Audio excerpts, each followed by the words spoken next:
See what the fall has to offer with September's issue of White Dwarf.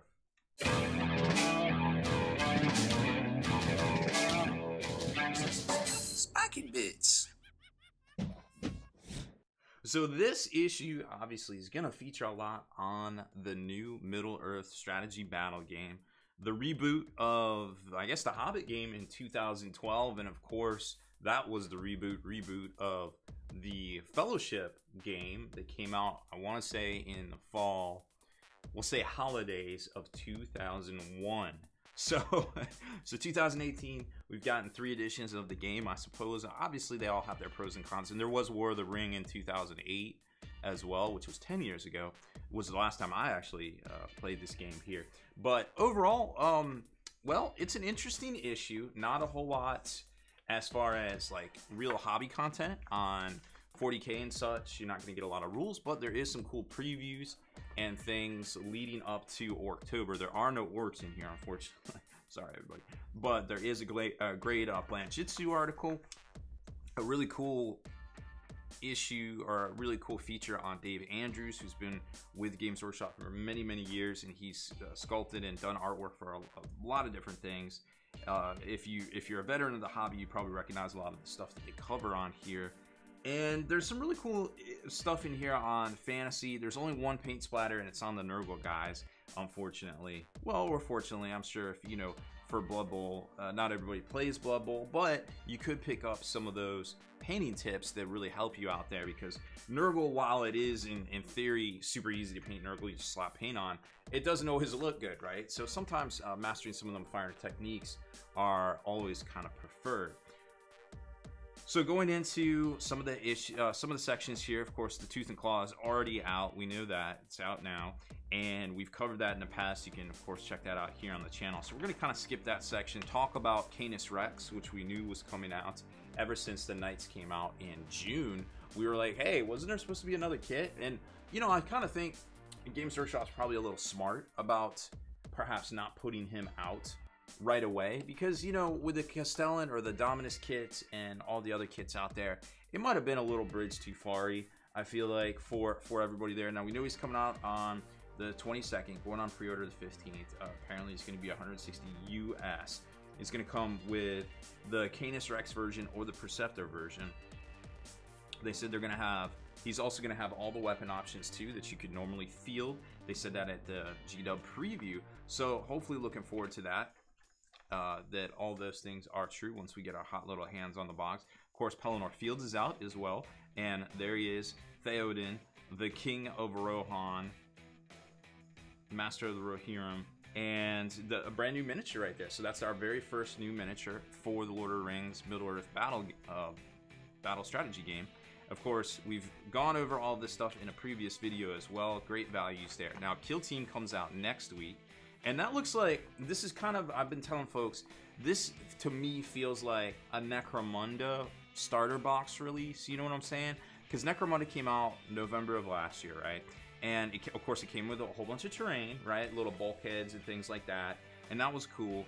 But the majority of it was just 2 forces fighting against each other, which of course I'm sure we're going to find out if they're going to release these later on, which GW always puts the stuff out later. You know, more power to them to, you know, put out releases and always have something to go out, whether it's something that they released a year earlier. But sometimes it gives people the opportunity to just get into the hobby that, you know, maybe didn't want to spend 130 bucks to get this, you know, the Starstriders or whatever, right? So it definitely feels like a Necromunda release. It's priced similar, 130 bucks. It's like you're not getting value as far as, hey, there's $400 worth of spears in here. You're getting value based on the content, based on the rules for Kill Team, based on the extra, you know, terrain bundles and stuff, so you can play the smaller, tighter games here that aren't on that 22 by 30 inch board. And you're also paying for those little mini codexes that are coming that are going to allow you to play these folks alongside your 40k forces in the larger games, right? So that kind of, once you start putting in that perspective, then I think there won't be as many feel badsies out there when folks are like, wait, I just got these models. Well, yeah, you got the models, but, you know, they're cool, and you've got a triple dip worth of reasons to buy them. You can play them in Kill Team. There's 2 different factions. You and a friend can get into Kill Team. The Kill Team starter is sold out, right? So and you can play them in 40K for both Imperial and Chaos. So a lot of reasons right there to pick up that starter. And then of course Blood Bowl as well comes out this week, in fact, and the pitches also coming out. I think there's a new Spike magazine as well, and of course the Reaver Battle Titan, which will be a separate video this week on that Titan card pack and terminals. But if you did get the starter in the rules, unfortunately you're not going to have dual sets of cards to play your Reaver Titans with, unfortunately. So if you want to field them with exactly the same things, you're going to have to actually buy the Reaver card upgrade pack, which is a little bit of a bummer, but it gives you a lot more options, because I feel like these guys are going to be fielded in 2s or possibly 3s, depending on the mana pools. And if you enjoy paying, you know, 20 to 40% more, I'm just saying 40, I don't really know 40. I know here in the States it's about 24% more now for 4-year-old, for the luxury of paying in your own currency and having it shipped here from the States. Well, then, hey, you got 4-year-old. There's a 4-year-old release too. Hooray. I don't know anybody that takes that seriously, to be quite honest. I feel like best of luck to Games Workshop on that one there. But, you know, like I said in the past, it's not a... I don't want to spend too much time on this, but most people have figured out by this point that they have been doing this to us here in the States. And of course, you know, all the different currencies. Look up arbitrage if you want a keyword to learn today. They have been doing it to us for years. For instance, a Codex book, I believe, is 25 pounds, Great Britain pounds. If you translate that out to American US dollars, it's $32. However, well, guess what? Guess how much a Codex costs in the US? $40 US. So everything is already in plastic, the normal off-the-shelf Games Workshop stuff, plus or minus 20% markup due to currency, the luxury of paying in our own currency in our own country and having it shipped to us in our own country. It doesn't make any sense. Games Workshop has been doing it for years, but a lot of folks caught wind of it when 4-year-old blatantly did it overnight, raising their prices. You can check out tons of articles on it on spikybits.com. Of course, we are not going to let this one go, folks. We're not going to let it go, because it's not right. And, you know, we understand business is business, but that's a tough one to just be like, oh yeah, everything's cool, Games Workshop's cool, positive, positive, positive, positive. Well, you know what? There's resistance in all things, and that's where we're at. Licensed games, here we are. Don't really play a lot of video games myself. Dice Masters. Oh, that's the new Dice Master game that WizKids is doing. That's cool, a little preview in there. And then we kick it off to some of the other stuff we wanted to cover in here. So there's a whole section, like I said, on Dave Andrews. Definitely worth a read if you've you know, been following the Games Workshop scene for all these years.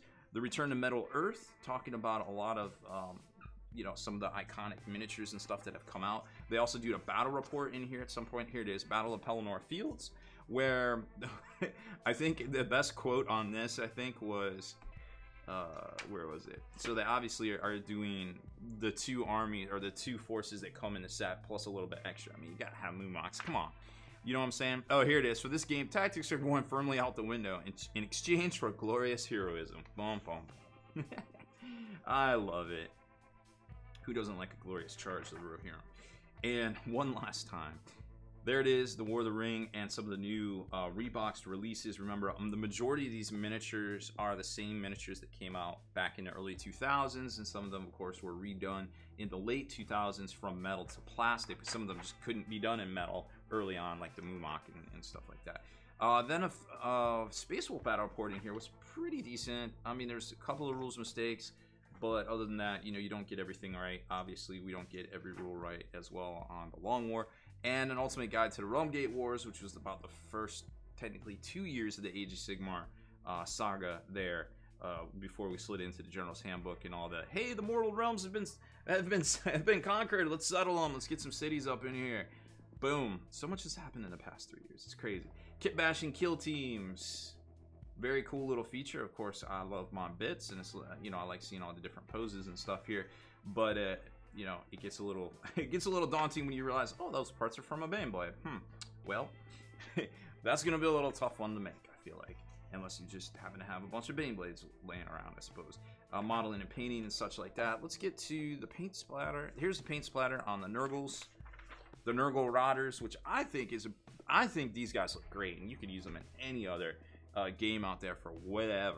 I mean, you could use them as Aspiring Champions, maybe as Poxwalkers. I love these little guys. They look like minions. I don't know what they are, but they look cool. You know, they're just neat. Like, why not? They almost look like Poxwalkers. I mean, you could use them as a bunch of different things. I feel like they're just kind of cool. You know, I mean, don't paint stripes on their pants if you're going to do that. But a really, really great feature here on these guys. Some of the traditional green schemes, some of the diseased flesh, you know, adding in purples and stuff, or bruised flesh. It's all, you know, very cool stuff. And Peyton Theoden, the brand new miniature for 2018. This was actually a pretty decent one, but you know, because faces are always, you know, and you're gonna have a lot of faces in Lord of the Rings, so I'm glad they put that in there for sure. Doing up the bases, very cool one right there. And that is pretty much it, except for some of the showcases. Of course, no regular Space Marines, Primaris only. Regular Space Marines, I don't know. I wouldn't want to be a regular Space Marine in the Indominus Crusade times. I feel like Order 66 is about to get executed on them, unfortunately. So next up, White Dwarf, getting serious on the battlefield. More Titans, the return of the Underworlds. Hey, that's good. Golden Demon, Hall of Fame, and Battleground, and much more. So hopefully we'll get Warhound Titans, the new Underworlds. Remember, Warhammer Underworld Shadespire came out in October of last year. Bum, bum, bum. So who knows? Rolling on into October, plenty of things to get excited for hobby-wise there. Oh, and by the way, of course, Blitz Bowl available from Barnes & Nobles. And they had a little packet of cards in here for the Dark Elfers. I don't know. I don't know if these things are worth picking up, but there they are right there. Maybe you need them, maybe you don't. I haven't picked the game up yet, but we did get Monopoly, so we're going to show you one of the easiest ways to get Grandma and Grandpa introduced into the grimdark future here in a future video. Spiking bits.